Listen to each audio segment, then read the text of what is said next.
Dragon Ball Xenoverse is the best Dragon Ball Z game in a long time. Definitely since Budokai Tenkaichi 3, probably since Budokai 3, possibly even since before that. And this really surprised me. Special Beam Cannon! What? At first I thought this was going to be just like the last 5 DBZ games that came out, with fighting that's lacking, another terribly boring retelling of the DBZ storyline, and overall just another generic sellout game for the franchise. And for the first 5 minutes of the game, that's exactly what it seemed like.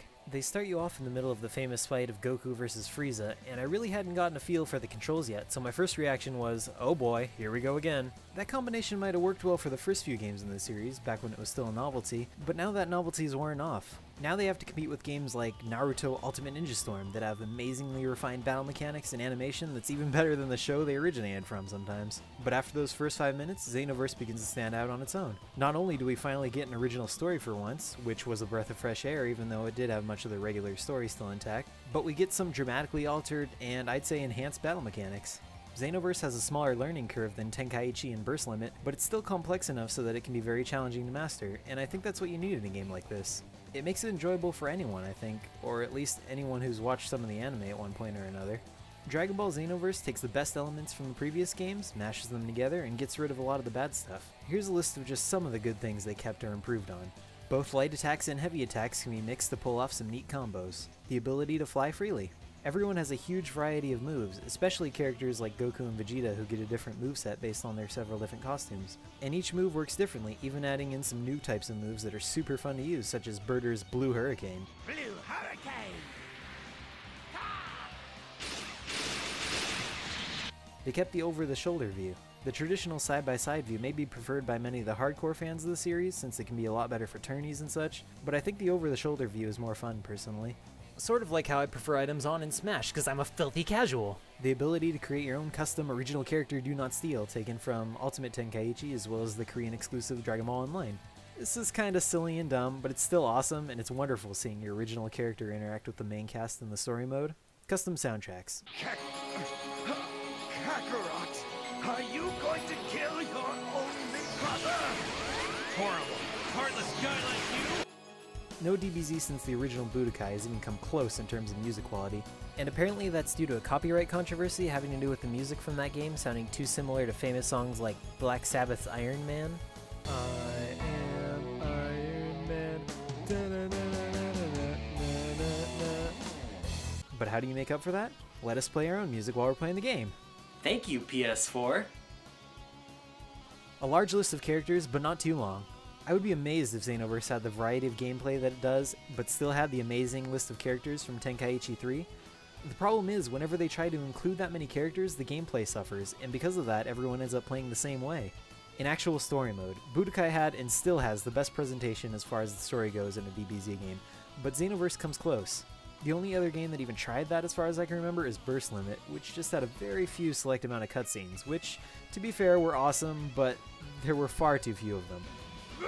Vegeta! What does the scouter say about his power level? It's over 9,000! Every other DBZ game just has these dumb, stagnant cutscenes or some pathetic excuse for cutscenes where two characters just stand opposed from each other, repeating the same motions over and over. You don't have to pause to see your moveset. Why did it take them so long to get this? How many times has this happened to you when you're playing a fighting game with a friend?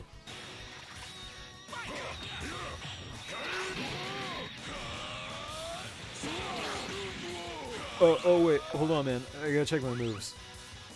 Not fun. Just let us look at them while we're fighting, it makes it so much easier. Everyone has the same controls as far as how you initiate special attacks. This is part of why Smash Bros. Is so fun. Everyone essentially knows how to play as every character right off the bat, since everyone plays the same. The catch is that each move works differently, and you have to learn that. That's what makes these moves still fun to pull off. And here's all the bad stuff they got rid of. Dumb combos that you have to memorize. Having to press punch, punch, punch, right punch, kick energy for a spirit bomb may feel satisfying the first time you pull it off, but after that it just becomes tedious and adds nothing but another unnecessary mechanic for players to learn and increase the learning curve. Multiple health bars. I know Super Saiyan 4 Gogeta is going to have a lot more health than Hercule, but don't just give Gogeta a million more health bars. It's not fun. Long overdrawn cutscene attacks. Again, these were cool at first, but they're really not necessary. Rotating the analog sticks, pressing certain buttons fast enough, or guessing what buttons your opponent pressed during a special attack. Not only is this another source of the long cutscene attacks I just mentioned, but there was just way too much luck involved, and if you were up against someone who could rotate the analog stick faster than you, that was it. He would win every time and there was nothing you could do. But even with all these things the game improves on, it does have a few little flaws. First off, the entire game centers around this hub world, and while this is a cool idea, it's also a little annoying that you have to run over to this area and talk to someone just to play a multiplayer match with your friends. Also, there are a few battle mechanics that could have improved on, such as the amount of time you have to wait before hitting someone again after they fall. The size of the environments has improved a bit from the previous games, but they still feel a bit too small for a universe like this. You'd think that the way things have improved in gaming, they'd be able to create some massive battlefields by now, but nope, there's still an invisible wall, right there. And don't you think it's about time we had some fully destructible environments in a Dragon Ball game? This is not fully destructible. There are a few little things you can break here and there, but not fully destructible by any means. Also, it's kind of annoying that you have to beat the game before you can create a second custom character, but that's a minor issue really, and I think it actually helps increase the replayability. And there's the online. So far, it's kinda sucked. Actually, as of the day I'm recording this, it's gotten a lot better, but I don't really care honestly. I would much rather play games on the couch with my friends, and I think that's where this game shines. The story is super fun to play through, either yourself or trading off with friends, and the battles are super fun after you give them a chance.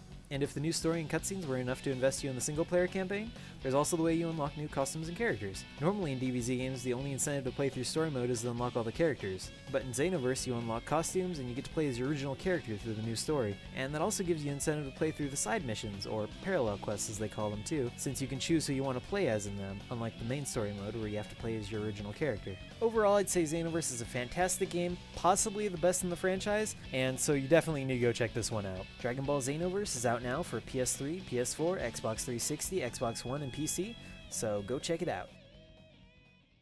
Thanks for watching my video on Dragon Ball Xenoverse. Hope you enjoyed it. If you did, maybe give it a like.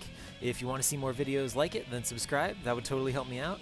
And let me know what you thought of the game in the comments if you played it. If not, has my video influenced your decision to buy it at all? I hope so. It's a great game. So let me know. I want to hear from you. Thanks for watching.